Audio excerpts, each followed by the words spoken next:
Good morning, everybody. Welcome to the OK Grognard Show. It is Saturday, September 19th, 2020, 9:30 a.m. or thereabouts, Central in beautiful Lake Geneva, Wisconsin.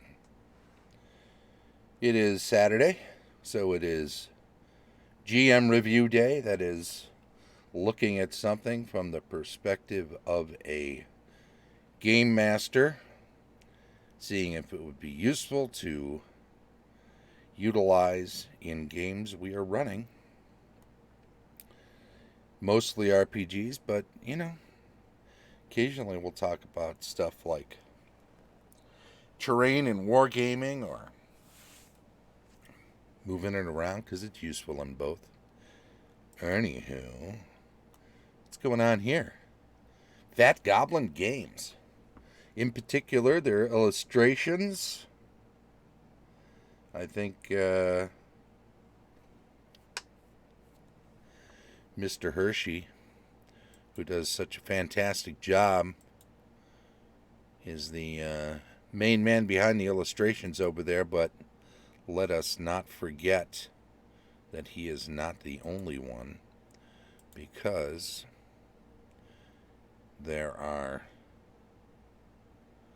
plenty of additional artists that he also, I guess, represents in that regard. It's mostly Rick Hershey, and he does so much great work. Well, let's I wanted to do, what did I want to do? Oh, I know how I was going to look at this stuff. First of all, let's pop back over to the big screen and have a look at his website. This is his main website, right? This is Fat Goblin Games, and you can view his stuff. You can get links to where he is on Facebook and Twitter, and based in South Carolina. Fat Goblin Games was founded in 2011 to create Pathfinder role-playing game compatible products, which he does also. I'm mainly looking at the illustrations, but he's got other stuff to check out, and you should. With a focus on high-quality production values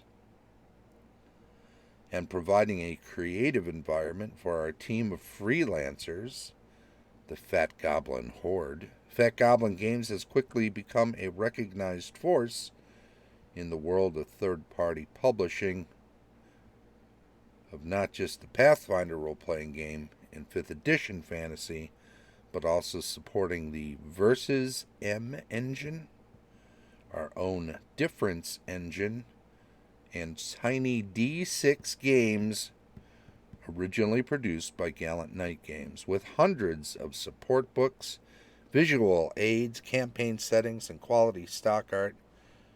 Fat Goblin Games continues to provide exciting content and fantastic worlds in which gamers can immerse themselves. It's true.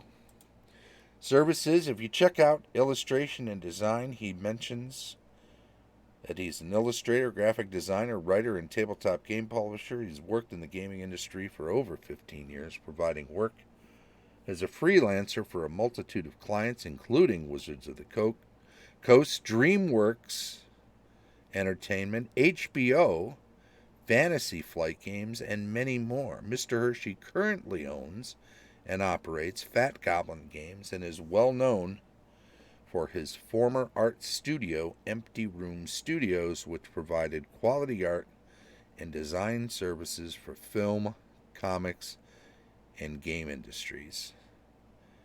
You can click here and follow this link to a download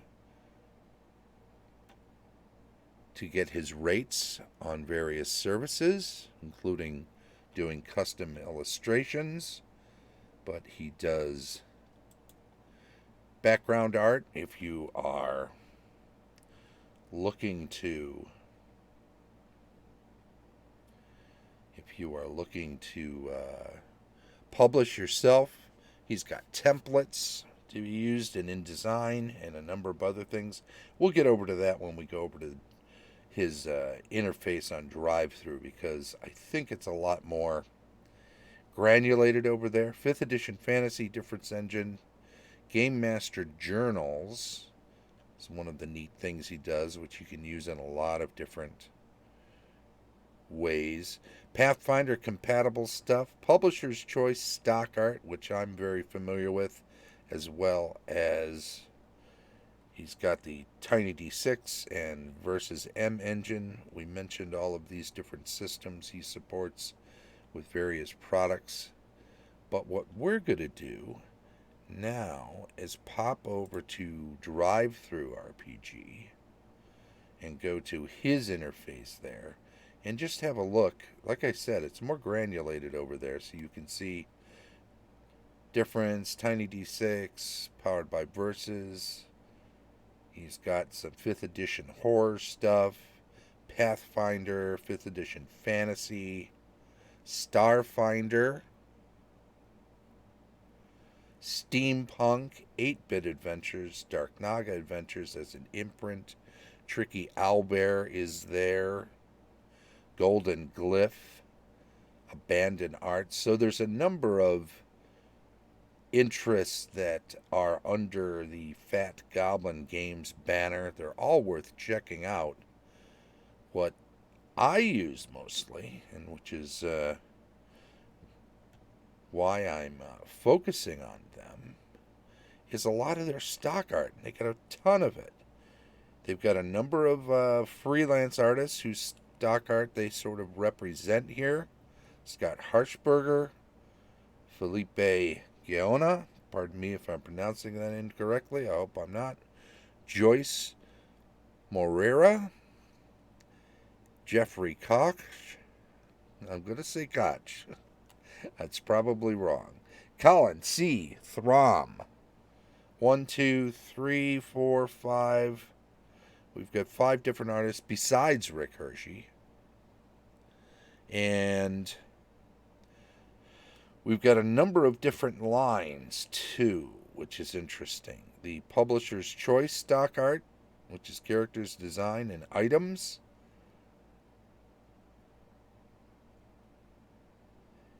And that's the Hershey stuff that is mainly there. He's got a subscription set up. He's also got this old school gaming stuff, and this is pretty neat in particular. If you're running old school games, and let me stress, this stuff, it's stock art. You can use it with acknowledgments that are mentioned how to do that in the downloads and such, giving credit to the artist and to where you got the materials. But this stuff can be used online in Roll20 and other virtual tabletops. I mean, you should be still mentioning where you got the stuff, and you're not sharing it, you're not selling it, you're utilizing it in games, but you definitely want to mention it, especially if you're streaming your games and they're going to be viewed over and over by other people. There are ways to certainly mention at the top of a video where you got some of the artwork. You can also put a notification on the page where artwork is being shown or used. Let's have a look at some of the old school artwork here. A lot of it's black and white, obviously. He does some okay, here we go. This is what we want to look at, and you'll see most of these are ones that I've purchased already myself. So well, let's just look at something like this, because I've used this one quite a bit, actually. Oops, you know what? We're gonna have to follow through, because I've got this on full screen mode, and we'll just take a look at a closer thing. So I've used this guy and her in a game where they were Bandits, they're actually hirelings of somebody, not necessarily bandits per se. But you've got all of this, all of these illustrations to help bring the game to life. $6. Now, he runs sales from time to time, and if you want to hold back until you can pick up stuff that's on sale, I can understand that, but let's be honest, this stuff is all really very inexpensive as is, so I wouldn't suggest waiting if there's something here that you really do like. He gets top ratings. He gets a fair amount of downloads from this stuff. Look at these illustrations for a village or town. Pretty nifty. Got a blacksmith there, right? A little tumble down cottage sort of thing. A server in a tavern, perhaps, or an inn. Somebody leaning on a counter here. Looks like possibly a merchant.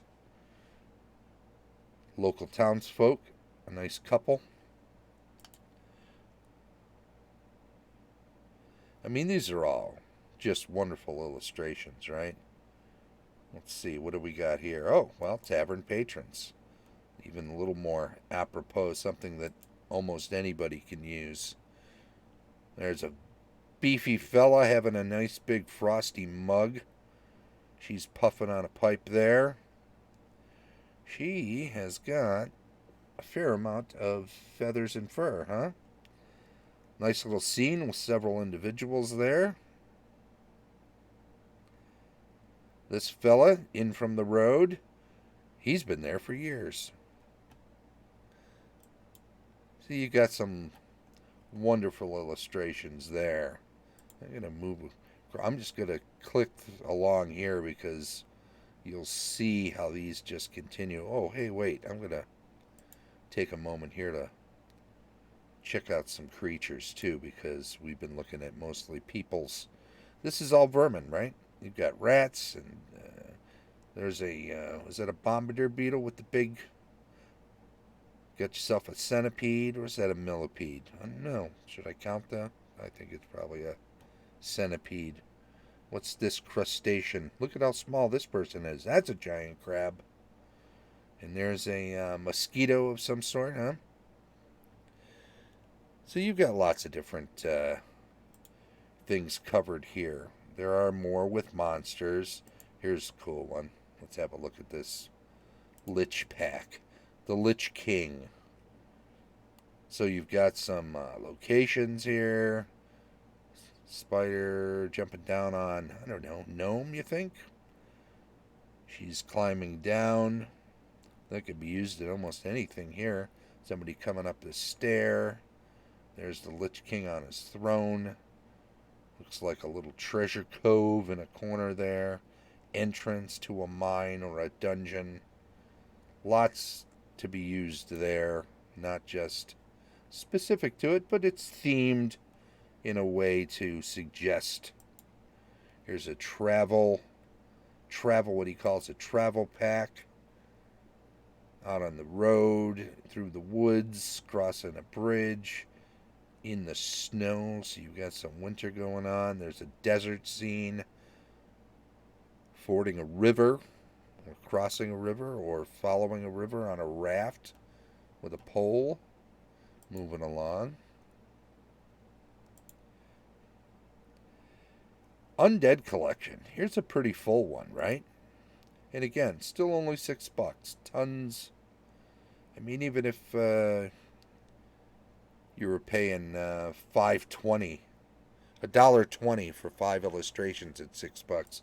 Here's one with 4, 8, 12, 16, 17, 18 different undead creatures. Now, maybe some of them don't fit your particular style of DMing. I don't know if I have this thing here, which is disgusting.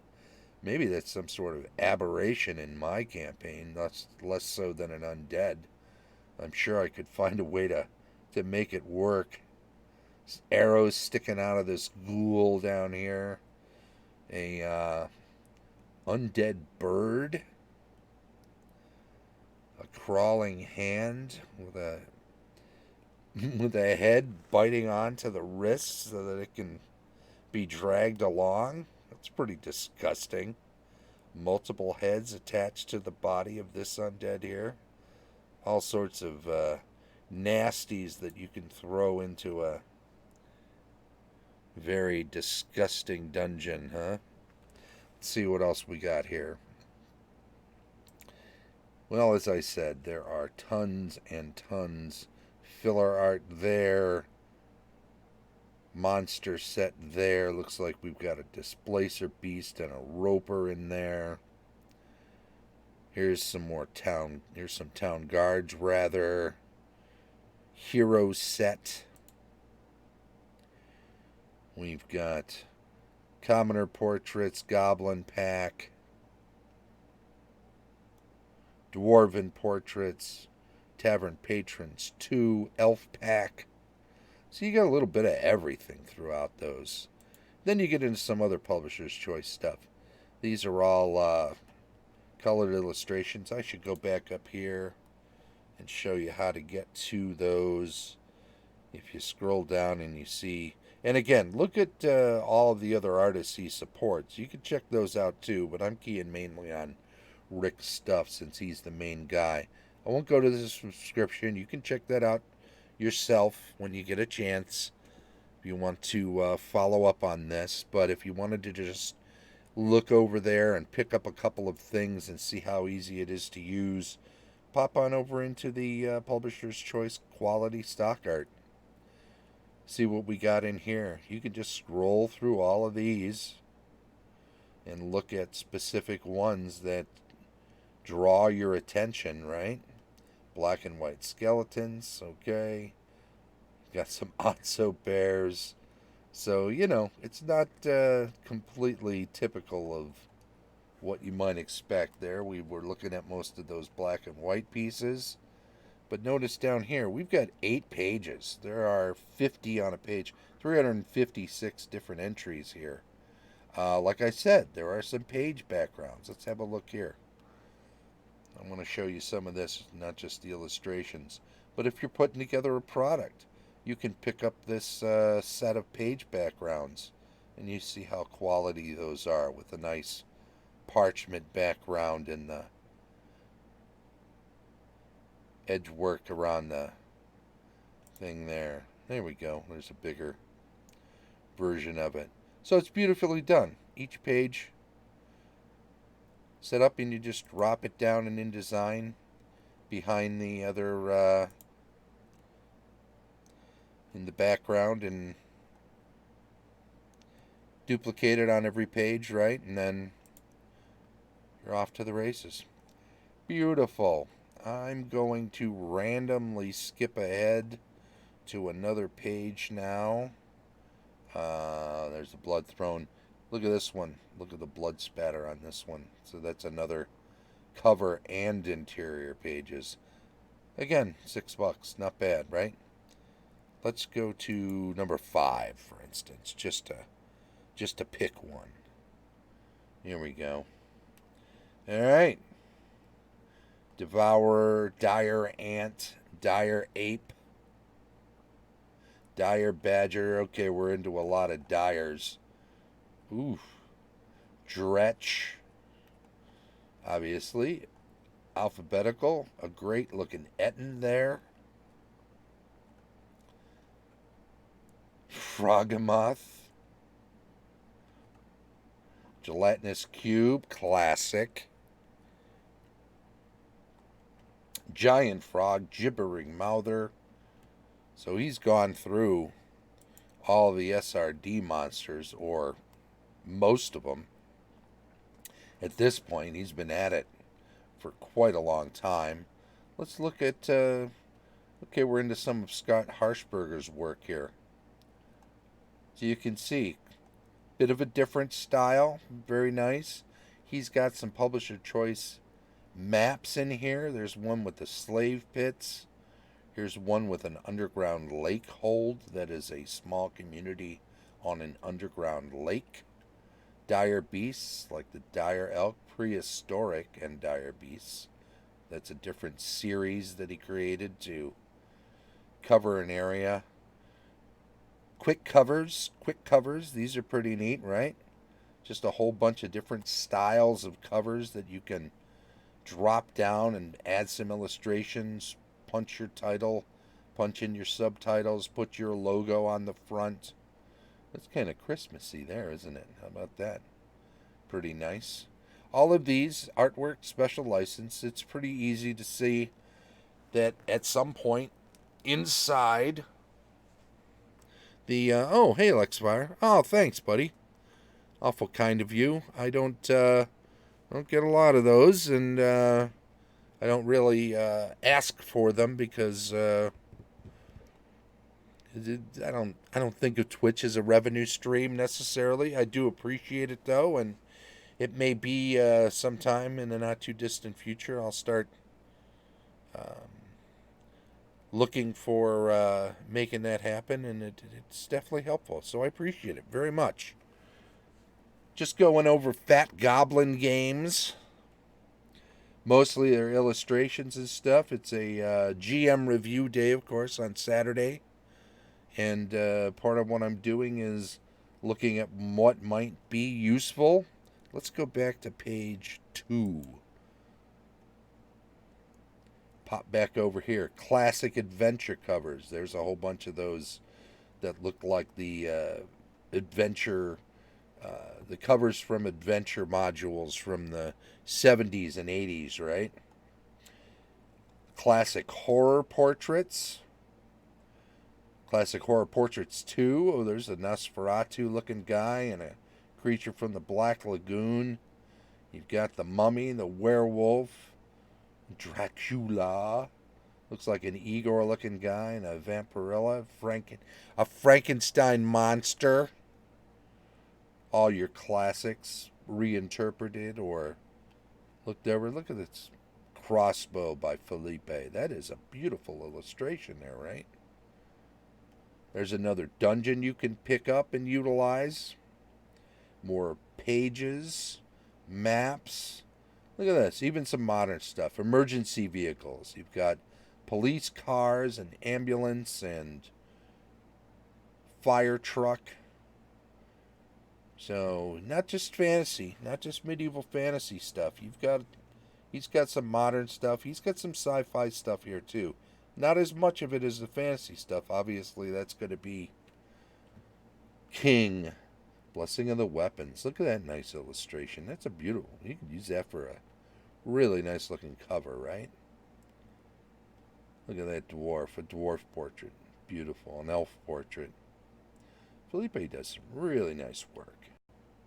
And you pick that up $6, or maybe it happens to be on sale when you pop in. But if you really like it, just grab it. $6 is nothing, right? For a beautiful illustration. If you're doing an adventure online and you want to illustrate a character like this Lich Priest, or just, this old mercenary here. Ooh, look at that. Panther. I'll tell you, you pop a picture like that up in the chat or in the on the whiteboard in Roll20 while you're running that adventure, and people will remember that adventure, and you'll spend less time having to describe somebody and be able to get into the action of interaction between that character and the player characters, rather than spending 5 or 10 minutes describing details and being asked, "No, but does he have a hood? Is he wearing do he have shoes on? What's going on with the any visible weapons? Can we see any visible?" Well, you see just what you see. He's standing there. He's got an axe on his shoulder. He's got a shield. There you go. So he covers a lot of additional artists, and it's all well worth it. Anywho, there you go. We've had a good look at a lot of different stuff here. I recommend this stuff because I think the prices are incredibly fair. And as you can see as you're scrolling through this, very great deal of this stuff is stuff I've personally purchased before. Not so much the modern stuff, but look at all these. Motorcycles, 5 of those different motorcycles, set of 10 cars, a second set of 10 cars, a third set of 10 cars. If you're doing some modern game or something, you want to pop some cars into it, there you go. Bandit Thug. Pyramid. Here's a neat little illustration. Oh, and look at this.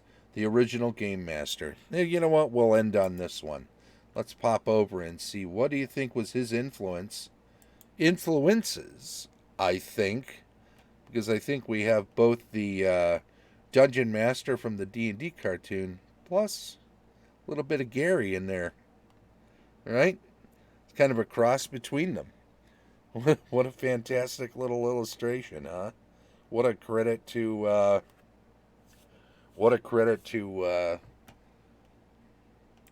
one of the progenitors of our hobby. So fantastic. All sorts of different stuff in here, and subscriptions too. You can get in on a deal if you think you're going to use a lot of his stuff over time. Jump in on a subscription. Lexfire's asking me if I selected my games for Virtual Greyhawk Con yet. I have not. And it's something I need to do. I should probably get to it this weekend, and then I can talk about it on Monday, since it's kind of the catch-all day, right? And I'll make mention of stuff that I've signed up for Virtual Greyhawk Con. And also, I should get, I think the 28th is the deadline for submitting stuff for Autumn Revel. We've still got a bit of time left for Gamehole Con. Obviously, that's not until November, and I think you're up to a week before. But, the sooner you get those things submitted, DMs are providing game background and pre-gens. Oh, yeah, so when I run games, I have pre-gens for them always, but I give them out at the beginning of the table, at the table, in a virtual or in a regular convention, and I give them out when everybody is there in a virtual capacity, because I want everybody to see what all the characters are. I want everybody to have a fair chance. Somebody coming straight from another game, they might not be able to get there as fast as somebody else. I don't want somebody first come, first serve. I don't know. That's sometimes that's fair, sometimes it's not. So I don't like to necessarily do that.